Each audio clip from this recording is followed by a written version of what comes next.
So, Ukraine's first lady says that women are bearing the brunt of the Ukraine war. Wow, really? So, this is basically an insult to every Ukrainian man who is fighting in this war or who is just enduring this war because they have been forced to stay there, right? They have been banned from leaving the country. Even elderly men, right, up to 60 years old, right? But it is women, according to the Ukraine's first lady, it is women who are bearing the brunt of the war, who are yet again the main victims. I mean, this is the gender empathy gap on display. This is female supremacy on display.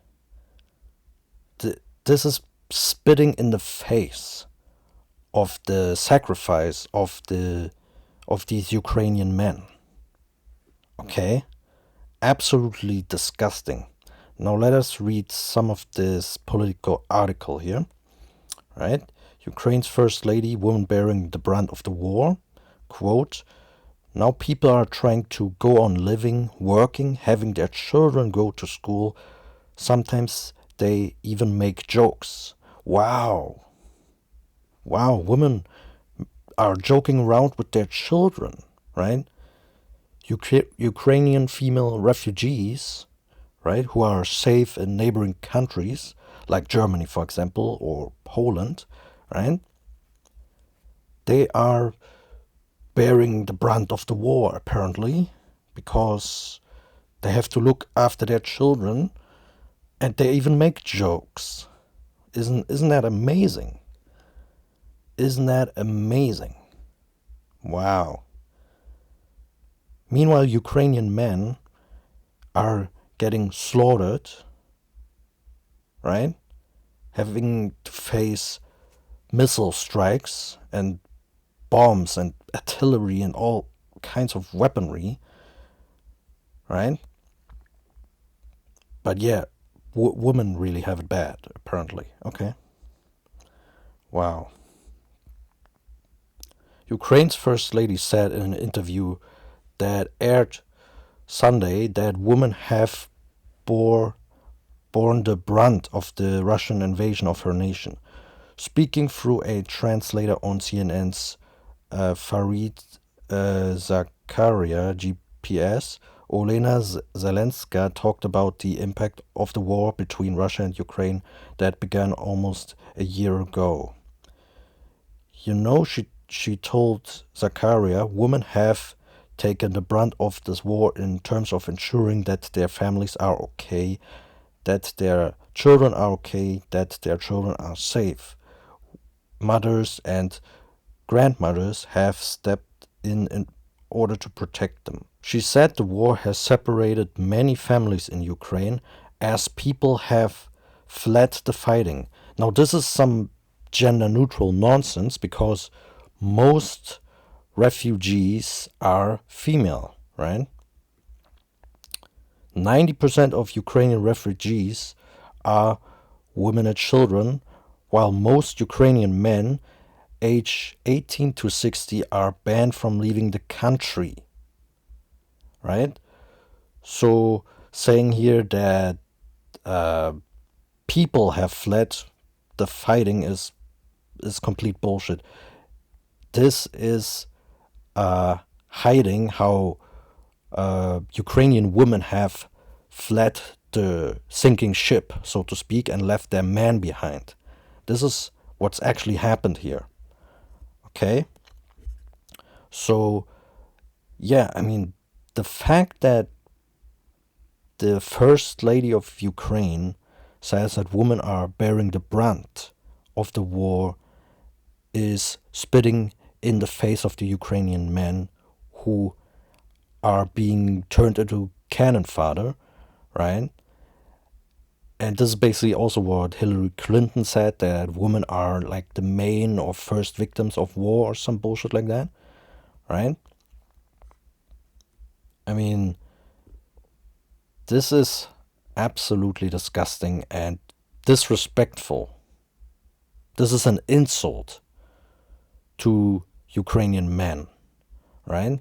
And to every man who is turned into cannon fodder here in this war, right? And also when it comes to the support that Ukrainian women get, as in contrast the lack of support that Ukrainian men get from international organizations like CARE, for example, right?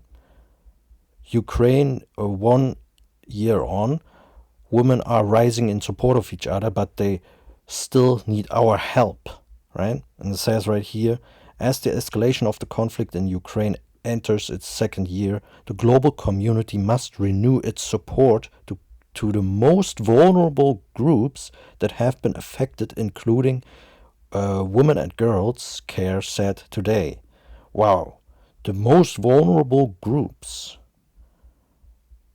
Even if the most people who actually fled the war in safety, right, in safe countries, most of them are women and girls, right?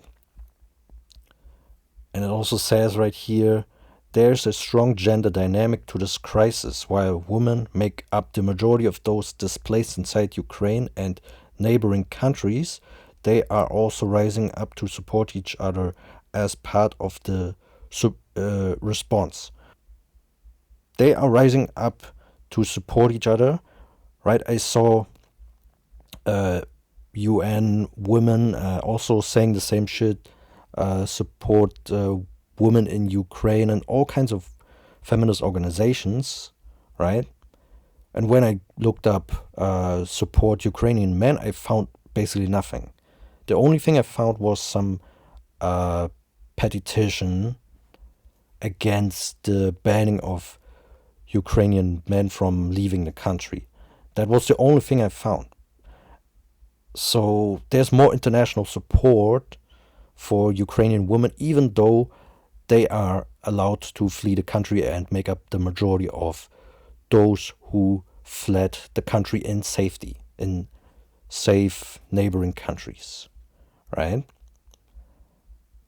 Absolutely disgusting. But the First Lady of Ukraine wants to say that women are the main victims of this war somehow. This is an insult. This is absolutely disgusting. Every man, not just Ukrainian man, but also every man in general is insulted by these kinds of by this kind of rhetoric, right? There are many instances in which high-profile politicians have insulted men just casually, right? Think of Boris Johnson, for example, who also said something like, if Putin was a woman, then he wouldn't have invaded, or some shit like that. So we have a bunch of politicians who are just, or a bunch of high-profile known people who are going around insulting men just like that, in dehumanizing them, and yeah, and based on that mentality, produce policies that are harmful to men, right? So yeah, this is really a sad world in which we live. Thanks for watching.